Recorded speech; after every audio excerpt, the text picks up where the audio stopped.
嗨，大家好，这里是庶民锦鲤，我是鱼弟，韩国鱼的鱼，兄弟姐妹的弟。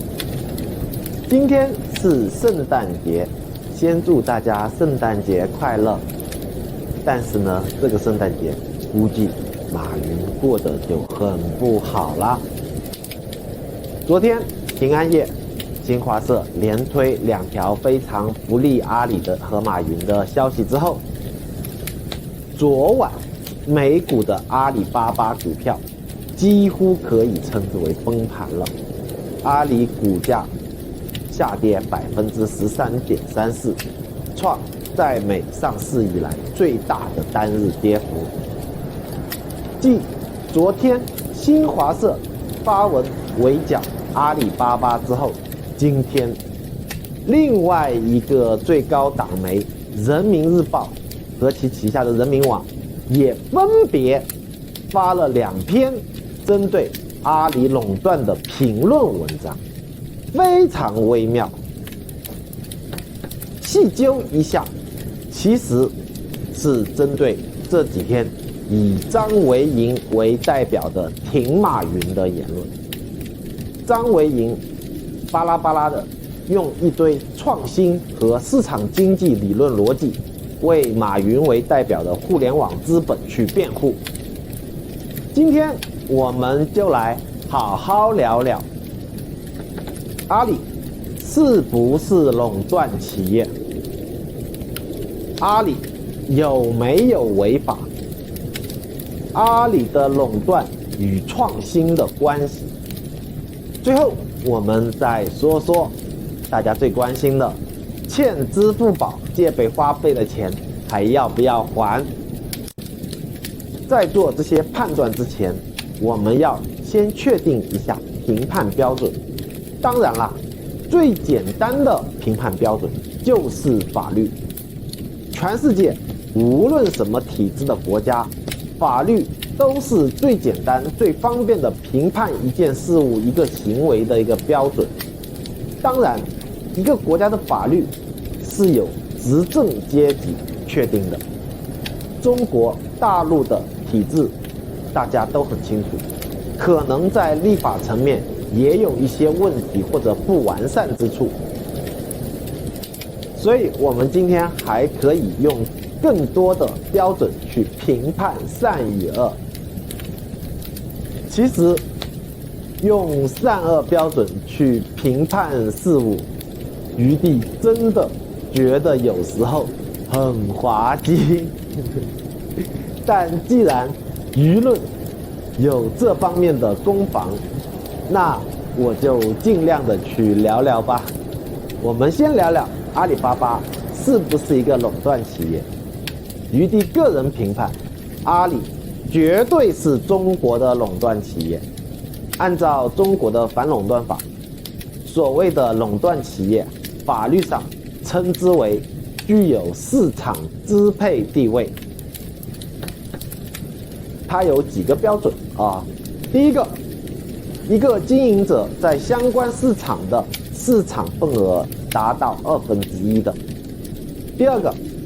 ，2个经营者在相关市场的市场份额合计达到2/3的。第三项，3个经营者在相关市场的市场份额合计达到3/4的。当然，这里还有一个市场这2个字的范围问题。无论淘宝含天猫在中国网购市场的市场份额，还是支付宝在中国支付市场的一个市场份额，阿里巴巴都是明显具备市场支配地位的经营者。这个数字的问题，相信我不用太多证明吧。如果一定要证据，仅每年双11淘宝天猫的销售数据就足以证明，这是他们自己公布的，多少个亿啊，这不叫垄断地位，叫什么啊？第二个问题，阿里有没有违法？我们先要搞清楚法律规定反垄断的具体违法行为。第一，经营者达成垄断协议；第二，经营者滥用市场支配地位；三，具有或者可能具有排除、限制竞争效果的经营者集中。简单的说，就是因为市场竞争而取得市场垄断地位，法律并不予以禁止。但是因为取得垄断地位，做上述3种的行为就是违法。阿里是否有违反反垄断法呢？余弟，我必须大声地说，阿里已经违法10几年了，10几年了，听明白了吗？我们就举一个最简单的案例，从阿里成立支付宝开始，就不断在违法。2003年的时候，淘宝虽然不如现今的规模，但在当时它就是中国网购市场的龙头老大，也就是当时的网购电商的市场虽然还小，但无论多小，淘宝也是具备这个市场的支配地位的。虽然支付宝是阿里自己发明摸索出来的，但是支付宝通过具有市场支配地位的淘宝进行推广，且禁止其他支付工具进入，这就是反垄断法需要规范的行为，这是非常明显的。当然，阿里还有其他太多的违反反垄断法的行为了。这次市场监督总局调查2选1，其实只是阿里这座违法冰山非常小的一个角。未来如何发展，我们拭目以待。当然，很多朋友会问，既然之前这么多年阿里都已经在不断违法，为什么现在会查处？在此，余弟必须要说，这绝对是中国公权力的渎职，打着发展互联网、为经济建设保驾护航的大旗，放任阿里这样的企业胡作非为，公权力绝对有责任。现在之所以有舆论为阿里马云辩护，还打着市场经济的大旗，那是因为之前公权力的渎职，让大众以为这些法律只是摆设，可有可无，教育了大众互联网就是法外之地，甚至很多的执法人员也是如此认知的。对于阿里巴巴当初拥有管辖权的杭州余杭工商分局，绝对罪责难逃，因为他们的纵容和渎职，让现在的阿里巴巴尾大不掉，恣意妄为。当然，阿里这么多年不仅仅是肆意违反反垄断法，更多的是违反反不正当竞争法，其危害更大。现在最有中国特色的互联网套路，像各种补贴、降价、倾销、有奖推销、虚假宣传、恶意攻击竞争对手等套路，都是阿里巴巴首创的。而这些行为在中国当时的法律里都是明文禁止的。第3个问题，互联网的创新是否可以法外开恩？我们必须要承认，中国互联网近几年的确是突飞猛进的发展，在好几个方面都是超越美国，处于世界领先的地位。当然，其中中国的执法部门法外开恩是功不可没的。全世界无论什么体制的国家的法律，永远都是落后于现实发展的，也就是只有创新出现问题了，法律才会去修改。如果法律严格执法的话，创新行为就很难大展拳脚。比如说像前几年 Uber 在全世界的出租车市场的相关法律的问题，造成了很大的一个冲突的。这也是目前全世界立法者需要思考和检讨的问题。当然，在缺失法律监管的肆意妄为的创新，也极其容易产出严重伤害社会的互联网怪胎。这些都是立法层面的一些研究的问题，但绝对不会和严格执法的法治社会有冲突。对于反垄断法来说，它绝对是推动社会创新的一部法律，也是所有市场经济社会必须的法律规范。我们读书都知道，任何资本主义自由市场经济发展都会遭遇垄断托拉斯的阶段，这种托拉斯绝对是严重阻碍社会创新的阻力。像人民日报说的，反垄断、反不正当竞争是完善社会主义市场经济体制、推动高质量发展的内在要求。公平竞争是市场经济的核心，只有竞争环境公平，才能实现资源有效配置和企业的优胜劣汰。而垄断阻碍公平竞争，扭曲资源配置，损害市场主体和消费者的利益，扼杀技术进步，是监管者一直高度警惕的发展和安全隐患。中国互联网发展至今，多少创新企业和项目遭遇以阿里、腾讯、百度为首的 BAT 等大平台的打击和扼杀。互联网大平台应靠自己的资金优势、数据优势、媒体公关优势，甚至公权力，对多少的新兴项目实施了毁灭性的打击和扼杀。可能这么说，很多朋友还不是很清楚这种优势有什么用。第一个，比如说我们说的资金优势，互联网大资本、大平台，它完全可以通过自己的资金优势收购这些小项目、新项目。如果收购不成，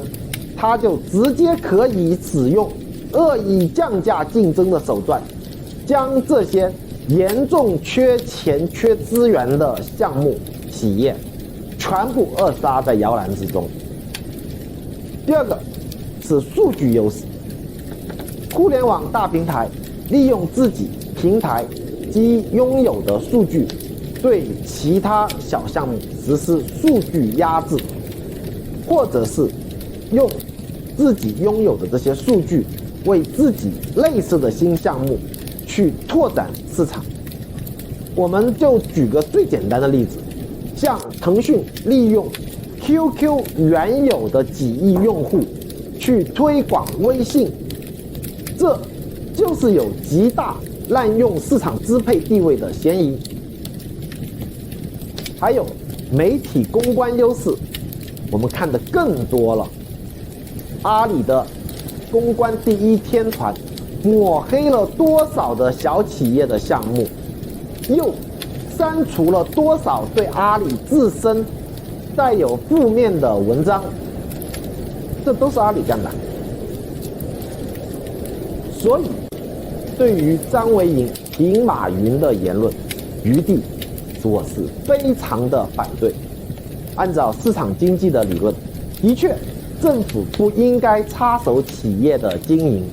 但是对于任何企业的违法行为，政府对其处罚也是政府职责所在。中共政府在此次事件中有没有错？当然有，就是处罚的太晚了，太晚了。人家违法都10几年了，为什么阿里巴巴、腾讯可以做这样的事情，但是对于其他的很多的企业来说不能做这些事情，这就是最大的不公平。其他的违法之恶暂且不说，仅就反垄断法而言，就有多少的创业者的创新项目因为他们的垄断行为而遭遇灭顶之灾、倾家荡产。无论是从法律的角度，还是从社会道德的善恶角度，以阿里为代表的这些互联网权贵们的所作所为，绝对是违法，绝对是恶的。当然，政府执法上的纵容延迟也是一种恶。虽然现在亡羊补牢，但是该失败的创新项目已经失败了，该破产的创业者也已经破产了，历史的车轮都已经把这一切抛在了历史的尘埃里，没人记得他们，没人在乎。好了，最后我们聊聊大家最关心的问题，就是广大支付宝用户欠支付宝花呗、借呗的钱还要不要还？现在阿里虽然遭遇厄运打击，未来也会走下坡路，但是无论是淘宝还是支付宝，或者其他阿里系旗下企业，都会正常的活着，因为阿里的股东结构非常复杂的，里边国有资本随处可见。当然我说的这个国有资本你懂的啊，就是去马云化、去垄断化，将集团内的各企业之间的一种必然性的关联去做切割，然后将阿里系的旗下众多的企业实现一种国有化的一个目的。这里我们所说的将集团内的各企业做拆分啊，也就是淘宝、天猫、支付宝等各个企业均会通过各种操作进行独立，尽力的剪断他们之间业务的必然关联性。比如淘宝购物，未来未必只有一个支付宝可以支付，也可以使用微信支付，就比如这样子的一种操作啊。因此，既然支付宝没有关闭，自然作为一个法人主体，当然它是拥有债权的一个责任能力的啊。从法律的角度来说，你该还的还是要还，但从另外一个角度来说呢，如果你要耍赖，支付宝会不会像其他网贷平台那样可以赖呢？余弟只能这么跟你说，即使你不怕成为老赖，如果支付宝还是你生活必须的 APP， 那你最好不要赖。支付宝可以利用它 APP 的各种限制，促使你去还款。当然，你如果准备不再使用支付宝的话，也不怕成为法院的老赖的话，那也不用今天，你早就可以不用还了。所以马云遭遇的厄运与你是否还款无关啊。好了，我们今天就聊这么多，希望我们的分析能让你更加清楚地观察这场互联网时代的阶级斗争大戏。如果你觉得余弟我说的在理，那就麻烦给点赞。我们后续还会持续为您报道分析这场新时代的阶级斗争的大戏，喜欢就赶紧订阅我们著名锦鲤。好，再见。